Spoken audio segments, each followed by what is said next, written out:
Olá pessoal, tudo bem? Sou a professora Dali. Estou de volta para mais uma aula com vocês, tá? De língua portuguesa. E o nosso gênero trabalhado hoje vai ser conto popular. Estão lembrando de algum conto que vocês já ouviram, conto popular? A gente vai entender hoje na aula algumas características desse gênero textual, tá? O que ele precisa ter nesse gênero, como ele é constituído, quais são as partes que o compõem e a importância dele no nosso dia a dia. Então a gente vai entender um pouco mais sobre esse gênero para a gente poder trabalhar aí durante, na nossa aula. Então hoje a gente vai compreender essas características, do que ele é composto, tá bom? Acompanha comigo aí na telinha para a gente entender um pouco mais, vamos lá. Contos populares, ó, são narrativas da tradição oral, são histórias criadas coletivamente em uma cultura e, portanto, de autoria desconhecida. Foram e continuam sendo recontadas oralmente, de geração em geração, em linguagem simples, com marcas de oralidade e intervenções particulares do contador de histórias. Então, vocês estão vendo que são narrativas orais, né? Passar de geração em geração, pode acrescentar algumas partes da pessoa que está contando, como ele falou aí. São contos populares, ok? Eles, como ele falou, foram e estão sendo contadas oralmente, ou seja, passar de geração em geração, como a gente viu. A gente vai ver as partes desse conto popular. Quais são as partes que constituem esse texto? Por que ele é importante? Quais são as partes que o compõem? Que é necessário para um conto popular ser formado, tá? Constituído. Vamos lá para as características. Acompanha comigo na telinha. Personagens, ó. Primeira parte de um conto popular são personagens. São as pessoas ou seres que vivenciam a história. Elas podem ser reais ou fictícias. No caso dos contos populares, não se consegue saber se as personagens realmente existiram. Olha só esse detalhe. Pode ser um conto real ou fictício.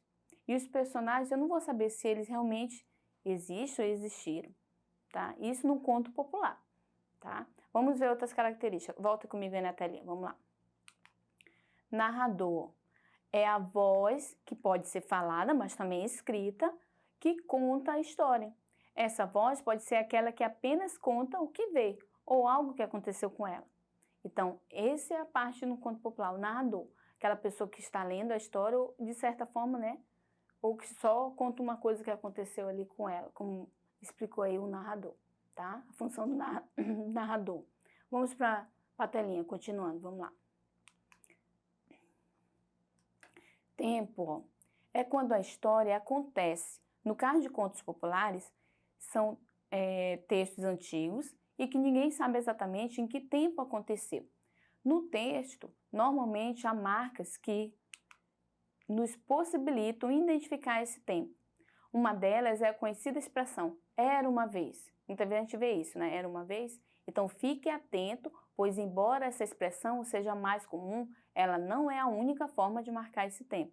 Então olha só, muitas vezes a gente vai ver um conto, tem lá, era uma vez, mas nem sempre tem esse era uma vez no início. Muitas vezes a gente gosta muito de usar essa palavra lá no início da história. Era uma vez a Chapeuzinho Vermelho, era uma vez dois garotos. Esse era uma vez nem sempre marca esse tempo, tá, da história, tá? Vamos só tentar nesse detalhe aí. Vamos para a próxima característica, vamos lá. Vamos lá, do espaço. O que é espaço, a característica do gênero textual do conto? É onde a história se passa. Pode ser numa casa, num sítio, numa floresta, enfim. Às vezes não é possível definir ao certo qual é esse espaço. Vamos pegar um conto como exemplo? Se eu for analisar ou da Bela Adormecida, ou da Branca de Neve e Sete Anões. Branca de Neve e Sete Anões acontece parte da história numa floresta, é o espaço do conto. Na Bela Adormecida tem lá uma parte que é um castelo, onde ela adormece, fica ali por anos. Então, esses espaços é o lugar onde acontece a história. Nos contos, a gente consegue perceber isso. Mas no conto popular, às vezes isso não fica claro, né? Eu não consigo perceber onde está acontecendo a história. Então, estão sendo narrados alguns fatos, mas no conto popular eu não consigo perceber onde está acontecendo, tá? Então, isso acontece no conto popular, mas é diferente dos outros contos, como eu falei. espaço se refere ao lugar onde está acontecendo os fatos, tá bom? Vamos para a próxima característica aí. Enredo. É a sequência em que as coisas acontecem na história. É o enredo que faz com que o texto tenha uma lógica com início, meio e fim. Então, o enredo é a sequência da história ali. O início, todo o início da história, onde tudo começou. O meio, que vai acontecendo alguns fatos em questão, o desenrolar da história. E depois o fim, como a história, no caso, realmente ela se finalizou. Né? Terminou a história, se foi num final feliz, o que eles aprenderam, se eles ficaram felizes ou tristes no final da história. Isso é o final da história, como a história, no caso, se finalizou, né? O desfecho. Vamos para a próxima característica aí. Conflito. O que é conflito num conto? Toda história só será instigante se tiver um conflito, um problema a ser solucionado. Portanto, esse é o principal momento da história, que faz o texto evoluir até o seu desfecho final. Então, num conto, precisa ter o conflito. O que é isso? É um problema, um conflito a ser solucionado ali. Tá? A gente vai ver alguns exemplos no conto que a gente for trabalhando em sala de aula, em nossas aulas. Né? E em sala de aula, quando a gente vai trabalhar um texto com vocês, a gente vê os conflitos. Por exemplo, da Bela Adormecida. No desenrolar da história, quando começa lá da Bela Adormecida, ela pica, fura a ponta do dedo em uma agulha e adormece, né? Um sono que dura muito tempo. Tem história que é 100 anos, que eles falam, muito tempo lá dormindo. E aí, ela é acordada com o príncipe. O conflito da história da Bela Adormecida qual é? Ela fura o dedo na agulha, adormece, né? Ela passa anos dormindo ali, todo mundo triste, porque ela só pode ser acordada pelo amor verdadeiro, um beijo do príncipe, né? Que realmente gosta dela, que a ama. Então, esse é o conflito da história. Assim como tem outros conflitos que a gente vê nos contos.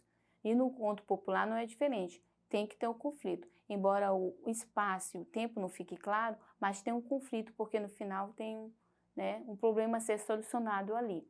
E isso é um ponto central da história de um conto popular. Tá? Então, essas partes que nós vimos são fundamentais no conto popular. Quais são elas?